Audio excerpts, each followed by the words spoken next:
Hello there! Welcome to the Producer Marketplace Spring Catalog Refresh series. I'm Kitty, the User Education Coordinator for Cultivate Local Food Connections and the voice of many videos for Cultivate and the Iowa Food Co-op, where I teach and empower our community of producers, consumers, and Food Hub staff and how best to utilize the software and resources available to them.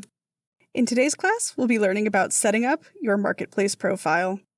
When you're looking to add or update the information in your Marketplace profile, you'll find everything we're about to cover here in your Producer Account tab. I'll be using our test site today to demonstrate, but everything looks exactly the same on the Food Hub's version of the site that you'll be using. So you're in your Producer Account page, and you'll click on this button that says Edit About Producer, and that will take us to where you'll update that information. This information can be changed at any time. And as you can see, there's a couple of open fields here, so let's go through them. This is the place to tell us about you as a producer, not about your product. Our goal is to develop personal connections between consumers and producers, so you'll want to take this time to tell your story so consumers can get to know you. Are you a third-generation farmer, or are you a new producer teaching yourself about the latest in regenerative farming practices? Are you a longtime native of the area, or a newcomer? What do you sell and what makes it stand out? Who produces your goods? Are you lifelong friends, family members?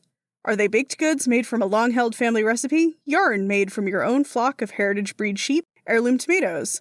These are just some basic questions to consider when writing your bio. For more information on how to build this section in detail, see the branding and personal storytelling video later in this course. So what you'll see is I will add the text here into this field, and that completes the Your Story section. In terms of that personal touch, there's also options here on the bottom to add links to your website and any social media. Having a social media presence, Instagram, Facebook, or a mailing list is a great way to let your customers know when you're adding to your catalogs, what items you might have on sale, and if and when you're going to take a break. And we're going to add to this the product section, so a little bit of information about the products that this fictional storefront sells.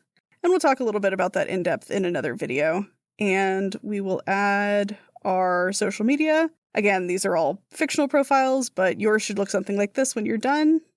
And then we'll go to your practices and ingredients. So here's the section where you can tell us about your practices. Are your products grown without chemical pest control? Do your cows roam freely in vast pastures before they become steaks? And your ingredients. Do you focus only on local ingredients? Do you forage some of your items? Many consumers are shopping based on what's in their food and how it's produced and expect full transparency, so be very clear. So for instance, because this is a gluten-free bakery, I make sure to mention in the practices and ingredients section that everything that this bakery makes is in a dedicated gluten-free commercial kitchen, complies with FDA standards. And then, just for fun, I talk about how everything that this storefront makes is made with locally sourced ingredients whenever possible, especially highlighting items that are also sold at the same food hub.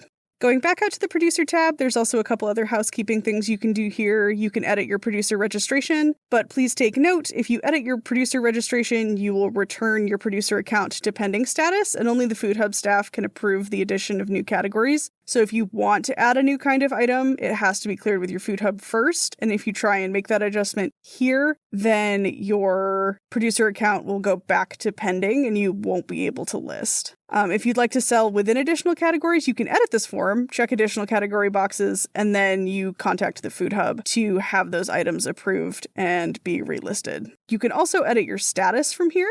And if your status is marked as unlisted, your products will not be available for sale. And this is a great option if you're taking off a sales cycle to take a break, but you don't want to individually unlist all your items. You can basically temporarily delist yourself and nobody will be able to place an order that you won't be able to fulfill because you're not available. Thank you for watching this installment of the Producer Marketplace Spring Catalog Refresh. Watch the next episode in this series, or check out some of the other producer resources linked in the video description, and check out cultivatefoodconnections.org.